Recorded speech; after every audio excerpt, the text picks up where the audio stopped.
Assalamualaikum warahmatullahi wabarakatuh. Salam guru penggerak. Tergerak, bergerak, menggerakkan. Aksi nyata modul 1.4 Budaya Positif. Saya Yunik Hastutik, calon guru penggerak angkatan 10 dari SDN 12 Belimbing Raya, Kabupaten Tabalong, Kalimantan Selatan. Rancangan tindakan aksi nyata modul 1.4 Budaya Positif. Latar belakang. Selama orang merasakan tekanan-tekanan dari lingkungan, maka proses pembelajaran sulit terjadi. Dan salah satu tanggung jawab kita sebagai pendidik adalah menghilangkan gangguan-gangguan yang menghalangi proses pengembangan potensi murid. Untuk itulah, menciptakan lingkungan positif perlu dilakukan agar terbentuk budaya positif. Budaya positif terwujud melalui lingkungan yang aman dan nyaman, akan memberikan kebebasan murid untuk berkembang dan berproses belajar, membuat kesalahan dan belajar lagi, sehingga mampu menerima dan menyerap suatu pembelajaran. Tujuan mewujudkan budaya positif. 1. Tugas untuk melakukan aksi nyata menyebarkan budaya positif di sekolah masing-masing. 2. Berbagi ilmu yang sudah didapat dari modul 1.1, 1.2, 1.3, dan 1.4. 3. Melakukan kerjasama dengan rekan sejawat untuk mengaplikasikan ilmu yang didapat. Tolak ukur. 1. Terbentuknya keyakinan kelas. 2. Tumbuhnya interaksi internal pada diri murid. 3. Tumbuhnya nilai-nilai kebajikan pada diri murid. 4. Guru mampu menerapkan posisi manajer dan menggunakan segitiga restitusi dalam menyelesaikan masalah. 5. Murid mampu menemukan solusi dari masalah yang dihadapinya. 6. Murid mempunyai karakter yang kuat, terutama karakter profil pelajar Pancasila. Lini masa. Yang pertama, berkoordinasi dengan kepala sekolah dan rekan sejawat. Yang kedua, melakukan diseminasi konsep budaya positif. Ketiga, menyusun keyakinan kelas dan menempelkannya di dinding kelas. Dukungan. 1.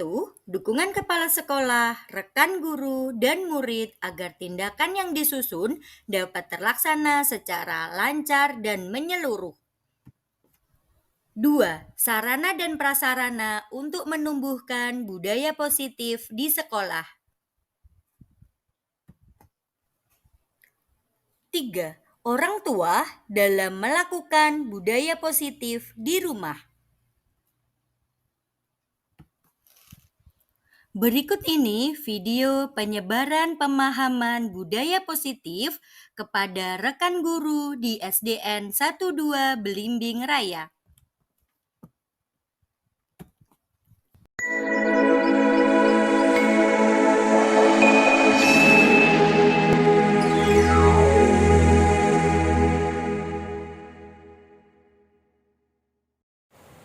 Assalamualaikum warahmatullahi wabarakatuh. Waalaikumsalam warahmatullahi wabarakatuh.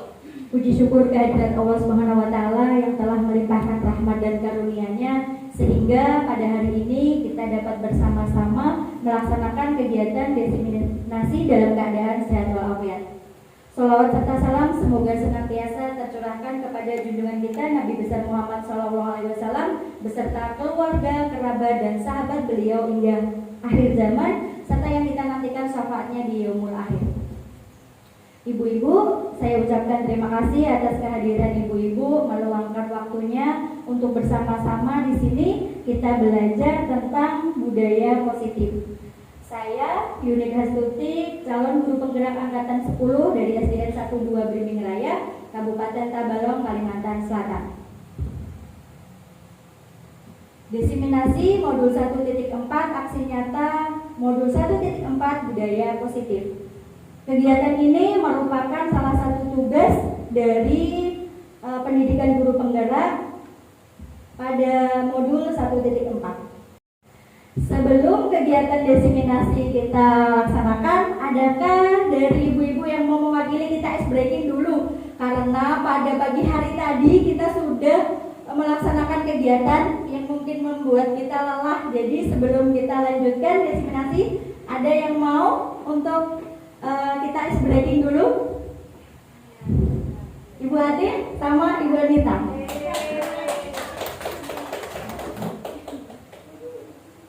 Ya Bu, silakan Bu.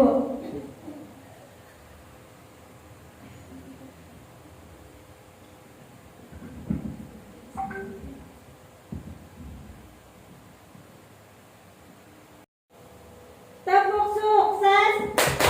Di hatiku ada cinta, di mulutku ada doa, di tanganku ada karya.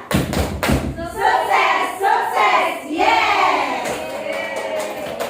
Terima kasih Ibu Atin dan Ibu Anita. Semoga kita semua sukses. Sukses untuk apa? Sukses untuk mendidik dan menuntun anak-anak kita semua. Kemudian kita lanjutkan desiminasi modul 1.4 aksi nyata modul 1.4 budaya positif. Latar belakang. Selama orang merasakan tekanan-tekanan dari lingkungan, maka proses pembelajaran sulit terjadi. Dan salah satu tanggung jawab kita sebagai pendidik adalah menghilangkan gangguan-gangguan yang menghalangi proses pengembangan potensi murid. Untuk itulah, menciptakan lingkungan positif perlu dilakukan agar terbentuk budaya positif. Budaya positif terwujud melalui lingkungan yang aman dan nyaman, akan memberikan kebebasan murid untuk berkembang dan berproses belajar, membuat kesalahan dan belajar lagi sehingga mampu menerima dan menyerap suatu pembelajaran.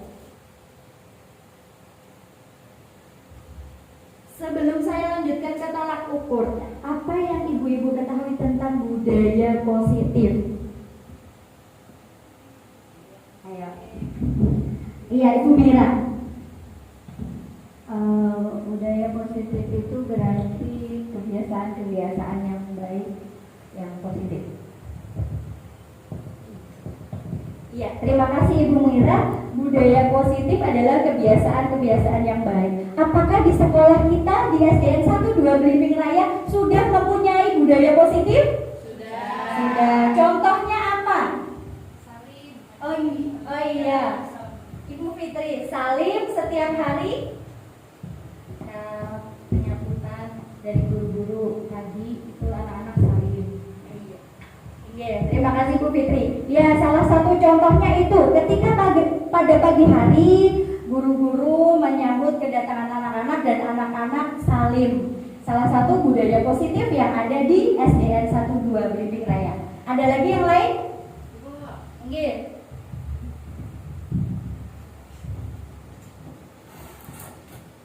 Sebelum memulai pembelajaran, setiap kelas pasti berdoa terlebih dahulu. Terima kasih Bu Nelly. Ya benar.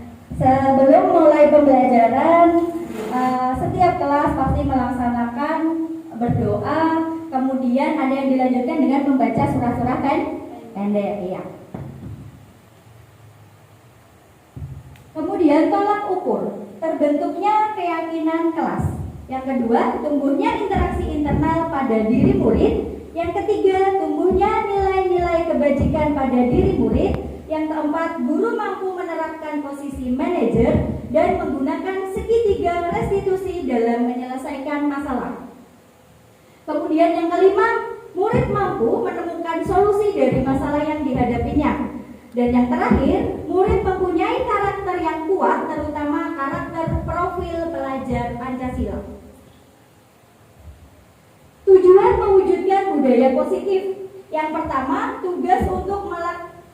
melakukan aksi nyata menyebarkan budaya positif di sekolah masing-masing.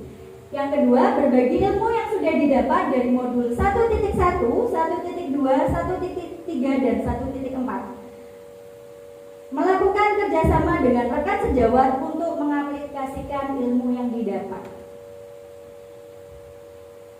Dukungan yang diperlukan, dukungan kepala sekolah, rekan guru, dan murid agar tindakan yang disusun dapat terlaksana secara lancar dan menyeluruh.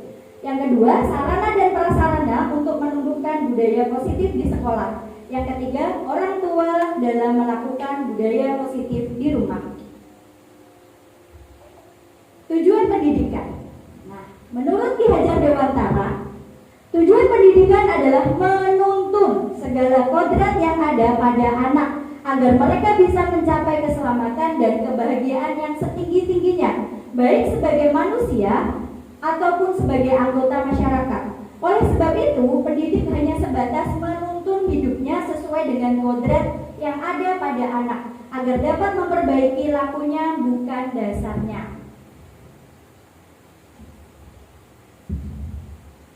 Nah, budaya positif. Apa itu budaya positif? Budaya positif di sekolah yaitu nilai dan kebiasaan di sekolah yang berpihak pada murid agar mereka dapat berkembang menjadi pribadi yang kritis, penuh hormat, dan bertanggung jawab sesuai dengan profil pelajar Pancasila.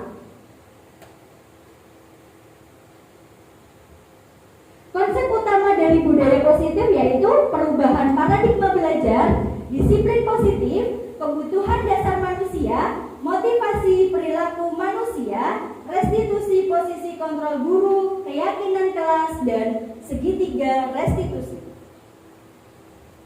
Perubahan paradigma belajar.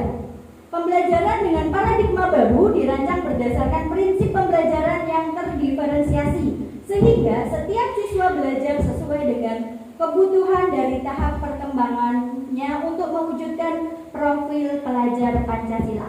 Nah, saya yakin ibu-ibu semua sudah kenal dengan profil pelajar Pancasila. Ada berapa profil pelajar Pancasila? Ada 6. Nah, di sini sudah ditampilkan. 1 yaitu beriman, bertakwa kepada Tuhan Yang Maha Esa dan berakhlak mulia. Yang kedua, berkebinekaan global, mandiri, bergotong royong, bernalar kritis, dan kreatif. Perubahan paradigma belajar. Dalam membangun budaya positif di sekolah dapat menyediakan lingkungan yang aman, nyaman agar siswa mampu berpikir, bertindak, dan menciptakan merdeka belajar yang mencetak generasi yang bertanggung jawab. Disiplin sangat berkaitan dengan kontrol guru terhadap siswa. Nah, ada permainan cobalah buka. Aturannya, permainannya yaitu si A dan si B. Si A menggenggam sesuatu dan tugas si B membuka genggaman si A. Jadi, si A kekeh mempertahankan genggamannya, sedangkan si B terus berusaha membuka dengan membujuk, memberi hadiah. Kalaupun tidak berhasil, mungkin akan membuka dengan kekerasan atau paksaan. Begitu juga kita sebagai guru. Jadi si A harus memiliki posisi kontrol yang baik terhadap dirinya. Dia harus bisa mengambil keputusan. Perubahan teori kontrol menurut William Glasser. 1. Ilusi guru mengontrol murid. 2. Ilusi bahwa semua penguatan positif, efektif, dan bermanfaat. Yang ketiga, ilusi bahwa kritik dan membuat orang merasa bersalah dapat menguatkan karakter. Yang terakhir, ilusi bahwa orang dewasa memiliki hak untuk memaksa.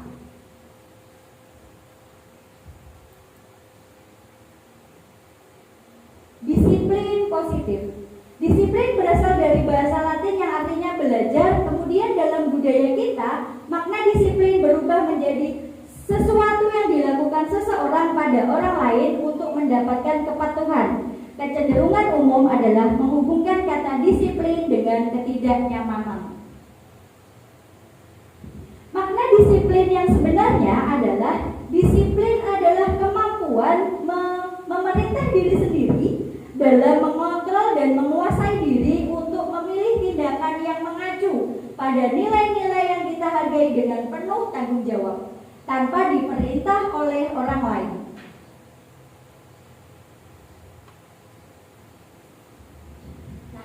Dalam budaya kita, makna kata disiplin dimaknai menjadi sesuatu yang dilakukan seseorang pada orang lain untuk mendapatkan kepatuhan. Kita cenderung menghubungkan kata disiplin dengan ketidaknyamanan. Sebagai pendidik, tujuan kita adalah menciptakan anak-anak yang memiliki disiplin diri sehingga mereka bisa berperilaku dengan mengacu pada nilai-nilai kebajikan universal dan memiliki motivasi intrinsik bukan ekstrinsik.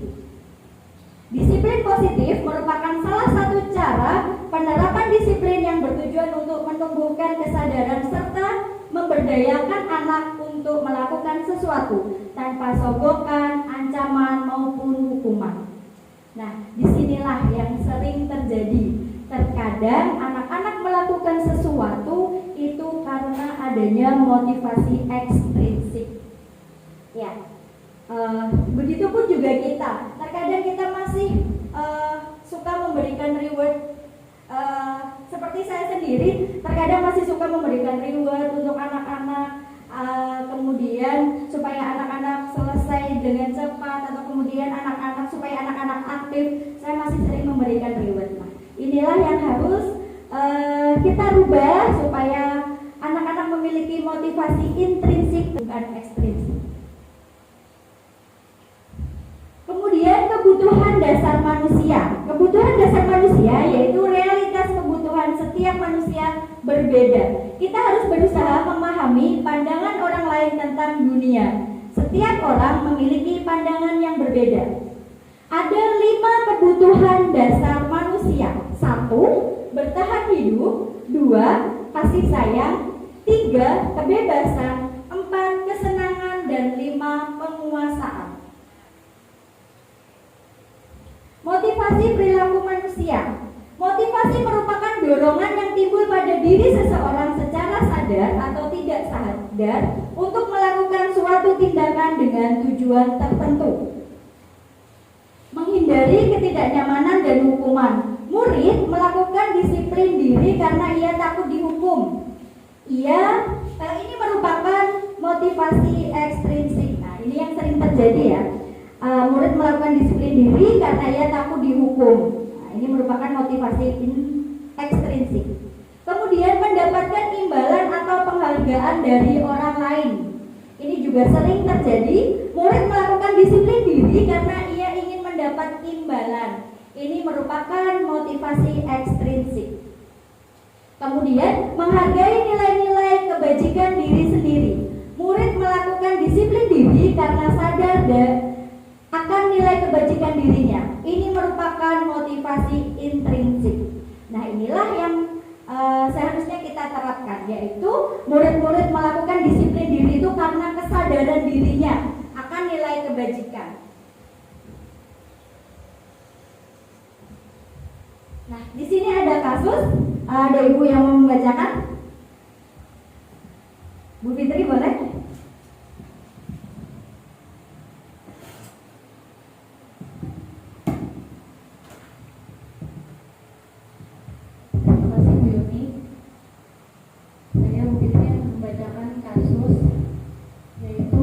Kurang menguasai pelajaran matematika, sehingga pada saat pelajaran itu berlangsung, Bobby lebih banyak berdiam diri dan menggambar di buku. Pada saat guru matematika, Pak Seno menanyakan sebuah pertanyaan, Bobby menjadi gugup dan sengaja menjatuhkan tasnya di kursi, dan tiba-tiba gagap dan berupaya menjawab seluruh siswa. Kelas pun tertawa melihat tingkah laku Bobby yang berbicara gagap dan terkejut. Pak Seno pada saat itu membiarkan teman-teman Bobby menertawakan Bobby yang gagap dan malu luar biasa, dan malahan meminta Bobby maju ke depan kelas sambil menunjuk hidung Bobby karena tidak bisa menjawab pertanyaan Pak Seno. Kelas menjadi gaduh dan anak-anak pun tertawa melihat Bobby di depan kelas memegang memegang ujung hidup. Pertanyaannya? Terima kasih Bu Fitri. Nah, di sini tadi ada kasus Bobby pada saat pelajaran Pak Seno. Pertanyaannya, apakah Bapak Ibu setuju atas tindakan Pak Seno? Tidak. Menurut Bapak Ibu, tindakan Pak Seno terhadap Bobby sebuah hukuman atau konsekuensi? Kenapa?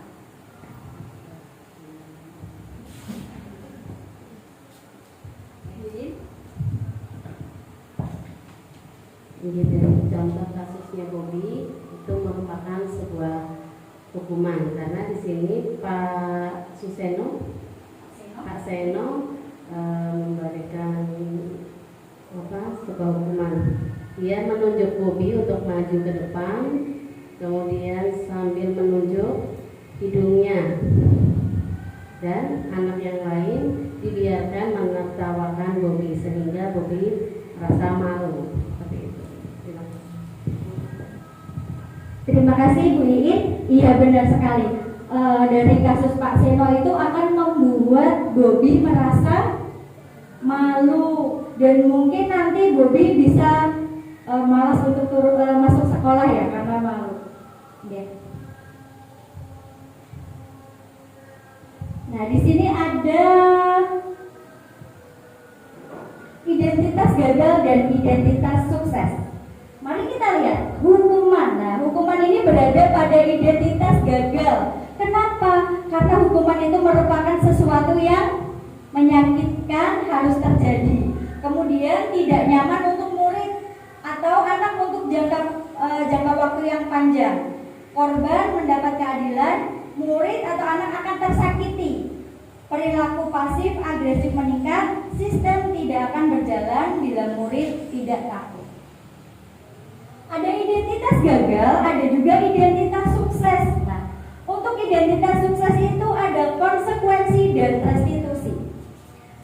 Konsekuensi sesuatu harus terjadi, tidak nyaman untuk murid atau anak untuk jangka panjang, untuk jangka waktu pendek, korban bisa diabaikan, murid atau anak dibuat tidak nyaman, penguatan hanya bertahan dalam jangka waktu pendek, memerlukan monitoring dan supervisi terus-menerus dari guru. Kemudian identitas sukses disiplin yang restitusi. Restitusi merupakan pilihan menguatkan untuk murid dalam jangka waktu yang panjang. Korban mendapat ganti, murid atau anak mendapatkan penguatan, masalah terpecahkan, murid belajar bertanggung jawab untuk perilakunya. Nah, ini yang harusnya kita terapkan, yaitu restitusi. Bu, tiba pada saatnya kita mari berlatih hukuman atau konsekuensi. Jawab cepat ya. Lari mengelilingi lapangan basket 2 kali karena terlambat datang sekolah. Iya. Membersihkan coretan yang dibuat di meja tulisnya. 3. Murid diminta push up 15 kali karena tidak menggunakan masker ke sekolah. Hukuman. 4. Menggantikan kertas tugas temannya yang ia coret. Konsekuensi. Berjemur di lapangan jam 12 karena mengobrol dengan teman. Murid diminta telanjang kaki sepanjang hari karena tidak menggunakan sepatu warna hitam sesuai peraturan sekolah. Hukuman. Terakhir, berdiri di muka kelas sambil mengangkat kaki satu di depan kelas karena tidak bisa menjawab pertanyaan. Alhamdulillah ibu-ibu sudah memahami semua tentang hukuman atau konsekuensi. Tepuk tangan untuk kita semua.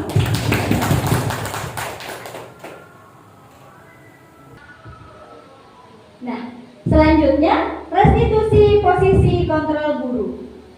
Mari kita melihat video.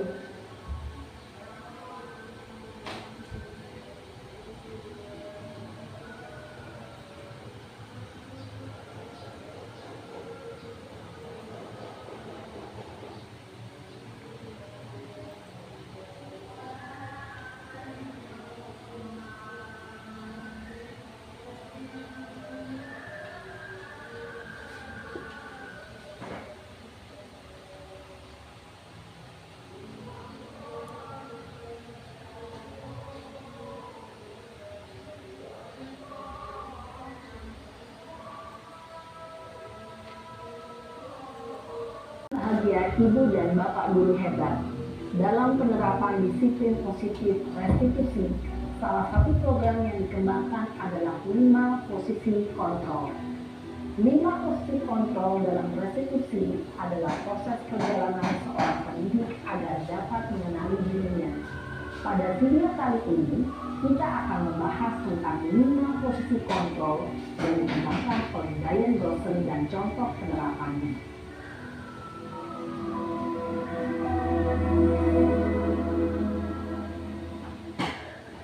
Lima posisi kontrol itu adalah 1. Posisi penghukum. 2. Posisi pembuat merasa bersalah. 3. Posisi teman. 4. Posisi pemantau atau monitor. Dan 5. Posisi manajer.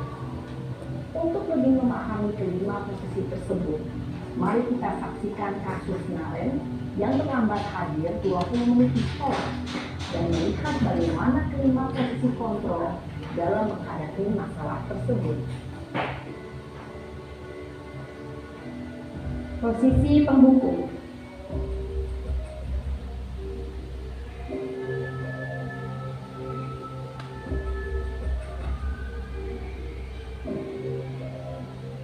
Naren! Sini kamu! Selamat pagi, Bu. Selalu terlambat. Kamu deh, pasti terlambat. Maaf, Bu. Saya Apa? Apa coba? Alasan kamu apa lagi? Kapan sih kamu tidak terlambat? Malas sekali ya kamu jadi anak. saya Dasar pemalas. Gak kapok-kapok sih kamu. Sudah berapa kali terlambat? Sana, kamu keliling lapangan basket 2 kali. kenapa saya harus ke lapangan basket, Bu? Kenapa? Kamu melawan ibu. Berani-beraninya jawab. Sudah terlambat, masih berani jawab pula. Sekarang, keliling lapangan basket 5 kali sekalian. Biar kapok. Cepat. Pergi sana ke lapangan basket. Posisi penghukum biasanya berbicara dengan nada tinggi, menghardik, menunjuk-nunjuk, menyakiti, dan menyindir. Hukuman bisa berupa fisik maupun psikis. Ibu dan Bapak guru hebat. Dampak yang terjadi pada murid ketika guru berada pada posisi penghukum adalah murid cenderung akan memberontak, bahkan menyimpan dendam.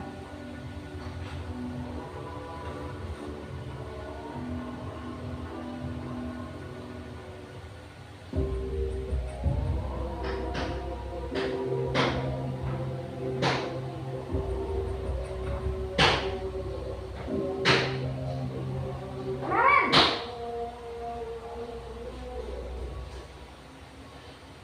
Selamat pagi, Bu. Naren. Kamu kenapa terlambat lagi, nak? Ya Tuhan, Naren. Kamu senang ya bikin ibu susah ya? Kalau kamu terlambat lagi, nanti ibu yang ditegur bapak kepala sekolah, nak. Disangka ibu tidak bisa membina kamu. Duh, gimana ini? Maaf, Bu. Duh, Gusti Naren. Kamu suka ya kalau ibu tegur bapak kepala sekolah? Terus, sekarang ibu harus tulis apa ini di buku absen? Ini kamu sudah sering terlambat loh. Ibu harus apa coba? Maaf, Bu. Maaf sekali. Ya sudah, lain kali jangan bikin ibu susah lagi ya nak ya. Ibu tidak akan kuat lagi kalau kamu begini terus. Bisa jantungan kalau ibu tegur bapak kepala sekolah. Sana cepat kelas. Maaf ya, Bu. Maaf sekali. Posisi pembuat rasa bersalah berbicara dengan nada tenang, cenderung lembut. Namun kata-kata yang diutarakan membuat murid merasa menjadi orang yang gagal, memandang buruk dirinya sendiri, merasa tidak berharga, dan tidak sanggup membahagiakan orang lain. Ketika guru mengambil posisi pembuat rasa bersalah, murid akan menganggap dirinya yang bersalah dan ia akan menyimpan emosi negatif tersebut di dalam dirinya. Posisi teman.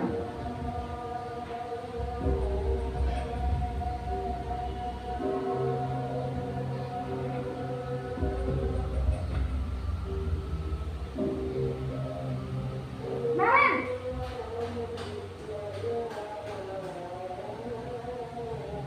Selamat pagi Bu. wah, sudah jam berapa ini nak? Terlambat lagi ya sayang. Iya Bu, habis ibu saya lupa bangunkan saya Bu. Kamu malah menyalahkan ibu kamu. Kamu bukannya anak yang larinya paling kencang. Kok terlambat sih? Iya Bu, saya memang terlambat bangun tadi. Jadi biarpun saya lari kencang, tetap gak kekejar Bu. Ya sudah sana.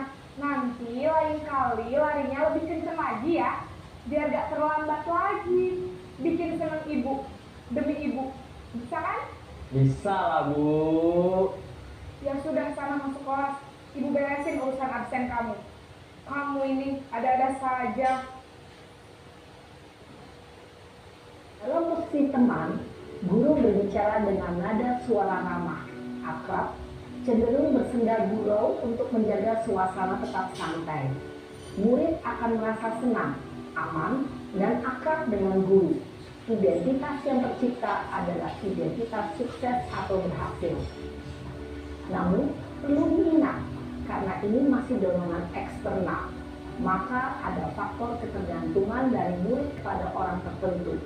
Di sini, guru absennya, sehingga di lain waktu, murid bisa berperilaku baik, namun hanya kepada orang-orang tertentu saja. Posisi pemantau atau monitor.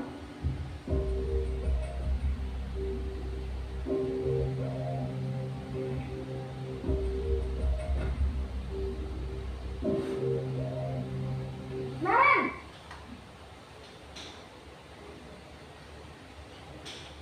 Selamat pagi Bu. Naren, apa peraturan sekolah kita tentang jam berapa kita harus masuk sekolah, nak? Kita harus di sekolah jam 7 Bu. Iya betul, sekarang sudah jam 7.20. Naren sudah tahu konsekuensinya jika terlambat hadir. Paham Bu. Saya harus tinggal kelas pas jam istirahat selama 20 menit. Iya benar, konsekuensinya demikian. Jadi nanti jam 9.30 pas istirahat, kamu harus tinggal di kelas, kerjakan tugas tambahan untuk ketertinggalan kamu, ya? Baik Bu. Posisi pemantau mengandalkan penghitungan atau data untuk mengontrol murid. Guru mengarahkan murid berdasarkan peraturan dan konsekuensi. Seorang pemantau menunjukkan bahasa tubuh dan ekspresi wajah yang datar dan cenderung formal. Posisi manajer.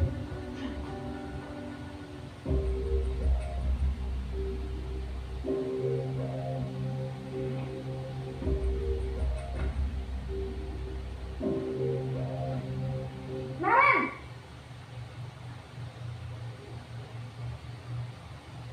Selamat pagi Bu. Selamat pagi, Naren. Maaf Bu, saya terlambat. Iya, sekolah masuknya jam 7, sekarang sudah jam 7.20. Jadi sekarang bagaimana ini, Naren? Maaf Bu, saya lupa setel alarm saya semalam.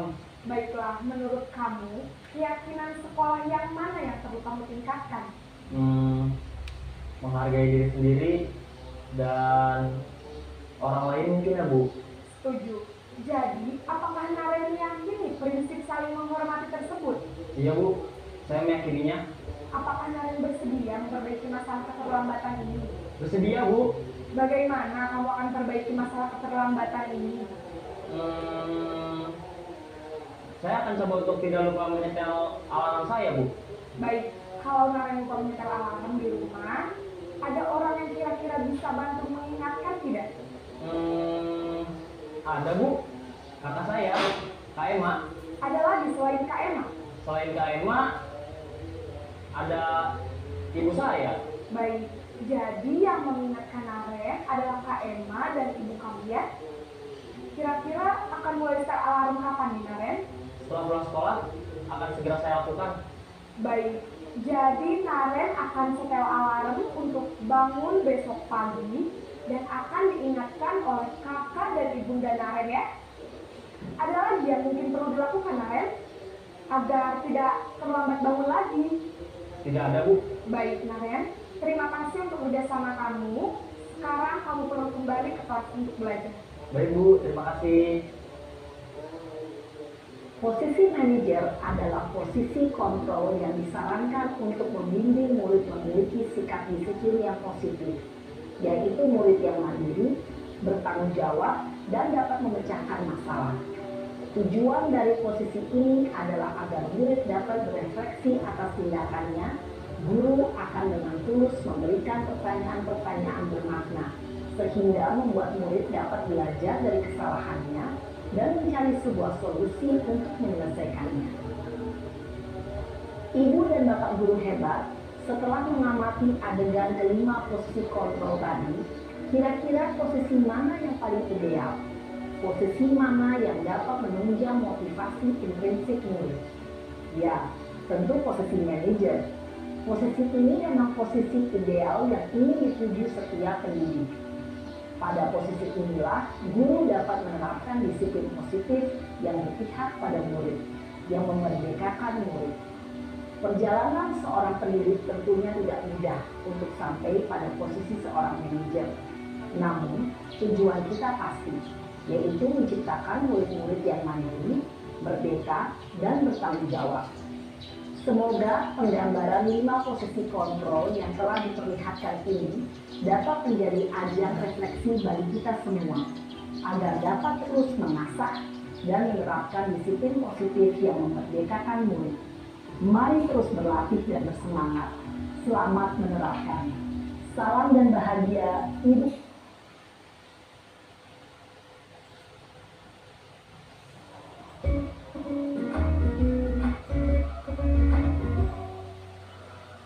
Salam bahagia Ibu dan Bapak guru hebat dalam penerapan.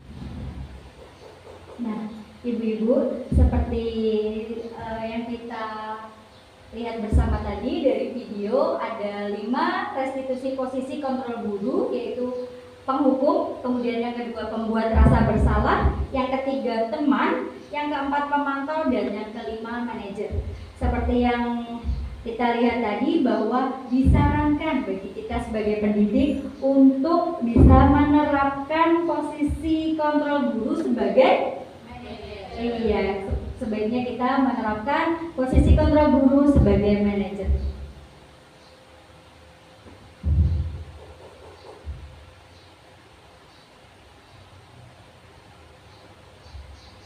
Keyakinan kelas. Apa yang dimaksud dengan keyakinan kelas? Keyakinan kelas adalah nilai-nilai dan kebajikan atau prinsip-prinsip universal lebih dari perbedaan agama, negara, suku, dan bahasa. Menurut dosen, suatu keyakinan yang akan lebih memotivasi seorang diri dalam intrinsik seseorang akan lebih bersemangat untuk menjalankan keyakinan, tidak hanya sekedar mengikuti peraturan.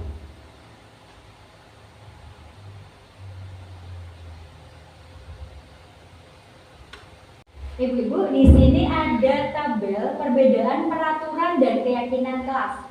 Untuk peraturan, selalu kembalikan buku ke tempatnya. Keyakinan kelasnya adalah tanggung jawab. Kemudian dilarang mengganggu orang lain. Keyakinan kelasnya menghormati orang lain. Peraturan, hadir di sekolah 15 menit sebelum pembelajaran dimulai. Keyakinan kelas, menghormati orang lain dan berkomitmen. Peraturan, dilarang melakukan kekerasan. Keyakinan kelas, keselamatan dan menghargai orang lain. Peraturan, dilarang menggunakan narkoba. Keyakinan kelasnya, kesehatan. Peraturan, bergantian atau menunggu giliran. Keyakinan kelasnya, menghormati orang lain dan bersabar. Kemudian peraturannya, gunakan masker. Untuk keyakinan kelas, kesehatan dan keselamatan. Peraturannya, jangan berlari di kelas atau di koridor. Keyakinan kelasnya, untuk keselamatan dan keamanan.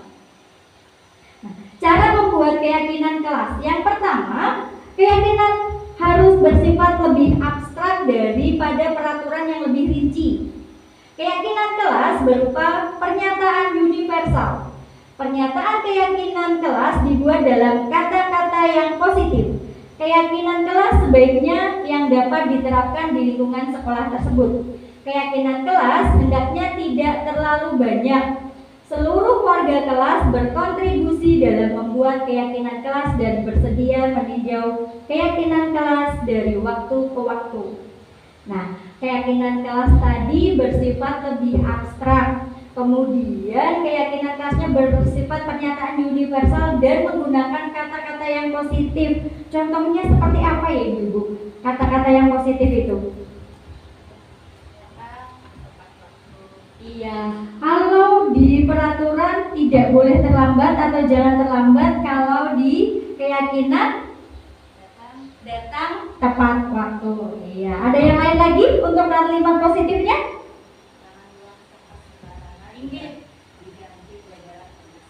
Iya, Ibu Yun, terima kasih. Jangan membuang sampah sembarangan, diganti jagalah kebersihan. Iya. Kemudian keyakinan kelas sebaiknya dapat diterapkan di lingkungan sekolah tersebut. Keyakinan kelas hendaknya tidak terlalu banyak. Seluruh warga kelas berkontribusi dalam membuat keyakinan kelas dan bersedia meninjau keyakinan kelas dari waktu ke waktu. Siapa saja yang berkontribusi membuat keyakinan kelas? Seluruh warga. Kalau di kelas berarti yang ada di kelas. Bolehkah keyakinan kelas ini langsung dibuat oleh Bapak Ibu guru? Tidak, harusnya bersama-sama dengan murid. Iya.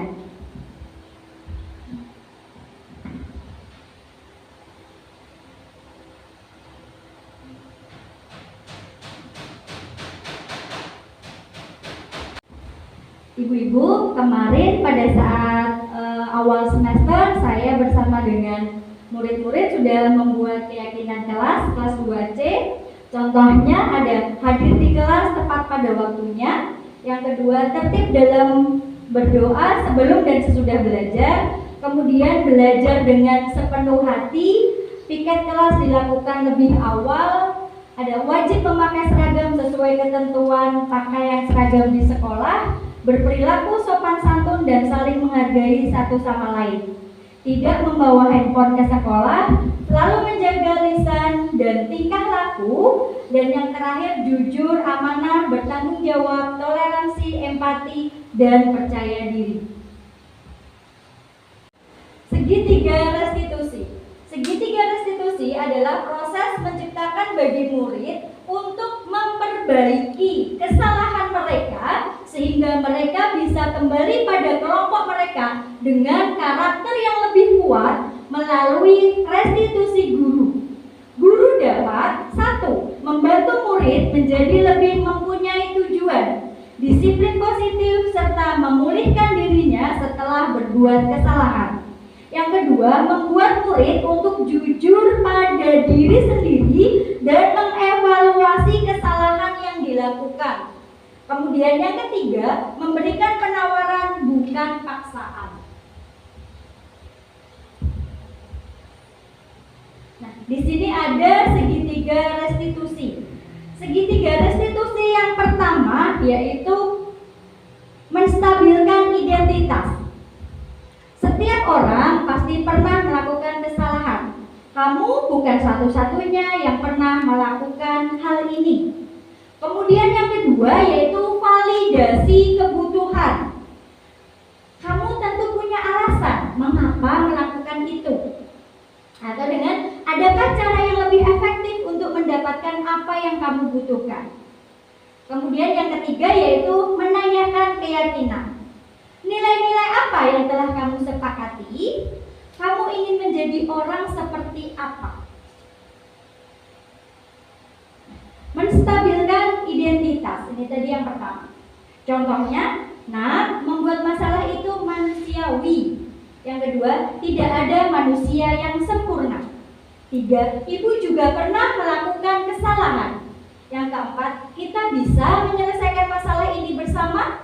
Yang kelima, ibu memanggil kamu tidak mencari siapa yang salah dan siapa yang benar, namun kita sama-sama mencari solusi. Ini tadi untuk tahapan menstabilkan identitas. Yang kedua, validasi tindakan yang salah. Dengan kalimat apa? Yang pertama bisa menggunakan, kamu pasti punya alasan kenapa kamu melakukan hal tersebut.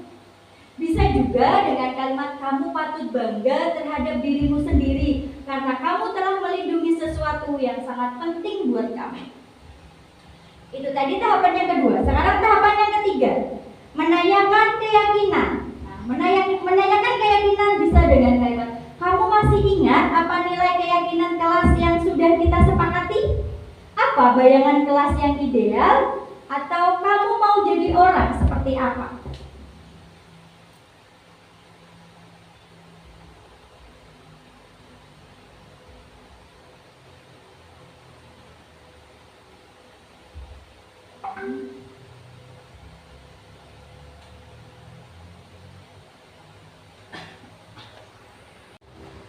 Ibu-ibu, berikut ini contoh penerapan segitiga restitusi yang pernah saya laksanakan.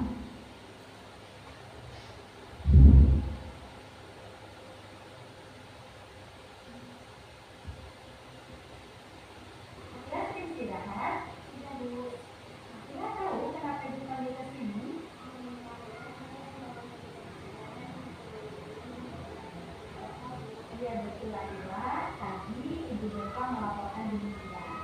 Menurut Akila, perbuatan yang Akila lakukan itu perbuatan yang salah atau tidak benar?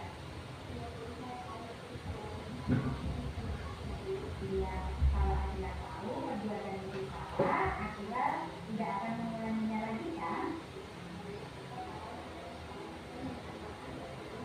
Iya, yang namanya manusia tidak ada yang sempurna, pasti pernah melakukan kesalahan. Begitu juga ibu juga pernah melakukan kesalahan. Dan tadi setelah kita melakukan kesalahan, kita menyadari dan berjanji akan memperbaiki. Akhirnya melakukan perbuatan itu pasti punya alasan tersendiri.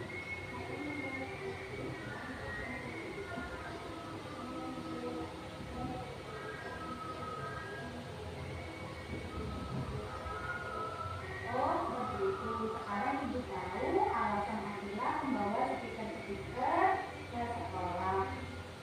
Ibu menghargai inisiatif Akila dan tidak berbuat yang lebih buruk lagi. Misalnya membawai teman-teman untuk bermain yang akan menambah kegaduhan di kelas. Sekarang coba kita pikirkan, apakah tindakan Akila tadi sesuai dengan keyakinan kelas kita? Menurut Akila, keyakinan kelas mana yang dilanggar?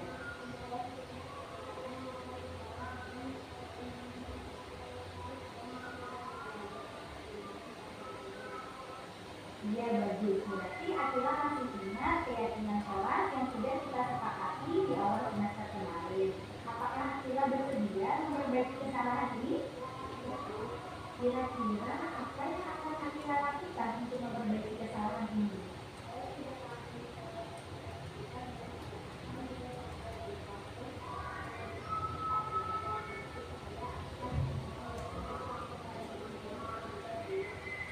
Tepat sekali tindakan kamu Akila. Keyakinan kelas kita adalah melaksanakan pembelajaran dengan tertib. Jangan ragu untuk melaporkan ke bapak atau ibu guru bila ada masalah. Apakah Akila siap selalu menjalankan keyakinan kelas kita? Bagus, tetap semangat Akila. Silakan kembali ke kelas. Saya dari kelas saya senang sekali berdiskusi dengan ibu ini karena saat saya melanggar keyakinan kelas saya tidak bersyukur, tetapi saya diberikan pemahaman agar tidak melakukan kesalahan lagi. Terima kasih Bu Lili.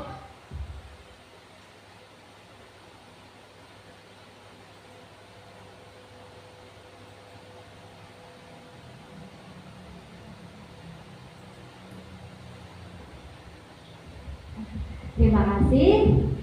Sampai di sini ada tanggapan atau ada pertanyaan dari ibu-ibu? Atau lanjut refleksi aja? Iya, ayo Ibu minta tolong ada yang mau memberikan refleksi untuk kegiatan kita hari ini? Ibu Isna? Iya.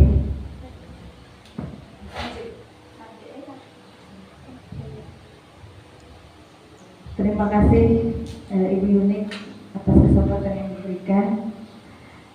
Jadi menurut saya setelah melihat tadi pemaparan Ibu Yunik mengenai modul budaya positif.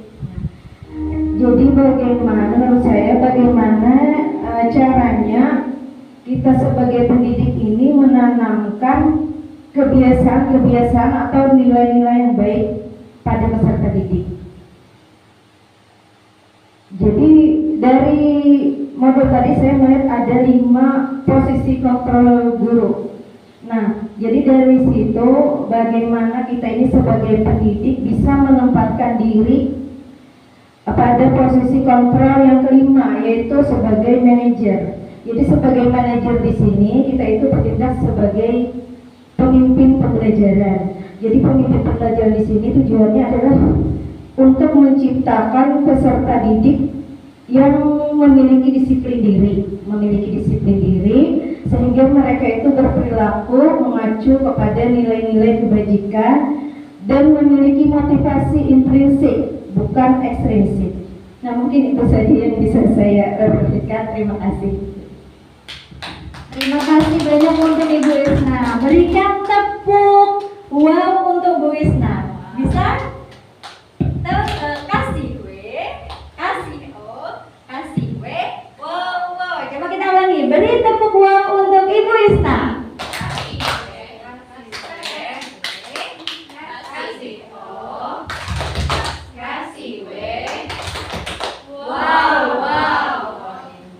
Kurang semangat, bolehkah sekali lagi tepuk wow-nya buat Bu Isna? Ayo, tepuk dulu baru kasih. Oke. Tepuk wow. Kasih W, kasih O, kasih W. Wow, wow. Terima kasih untuk Ibu Isna, terima kasih Ibu-ibu. Ada lagi refleksi dari Ibu Yuyun?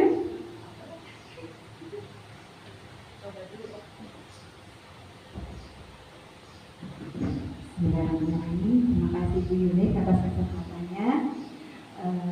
Dari pemaparan Ibu tadi yang saya tangkap atau saya yang dapat saya ini yang bermanfaat bagi saya tentu hal-hal yang baru seperti restitusi tadi sangat menarik bagi saya.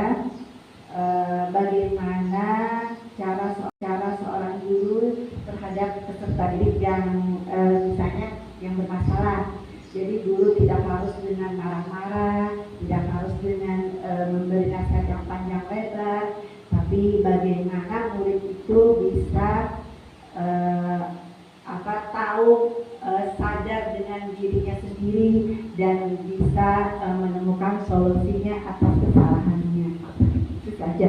Ya, jadi terus terang saya sangat bersyukur diikut sertakan di sini ya, karena itu terus terang saya menambah ilmu bagaimana itu tadi apa keyakinan kelas, apa itu keyakinan kelas, apa itu restitusi, bagaimana kita menghadapi murid. Terima kasih banyak Bu Yunik ya.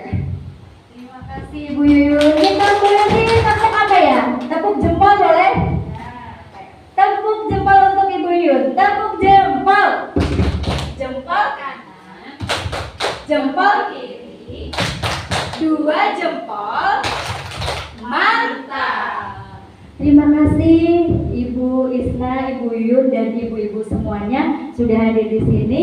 Sampai di sini dulu diseminasi budaya positif di SDN 12 Blimbing Raya. Mohon maaf bila ada kekurangan dan kesalahan dalam penyampaian. Wassalamualaikum warahmatullahi wabarakatuh.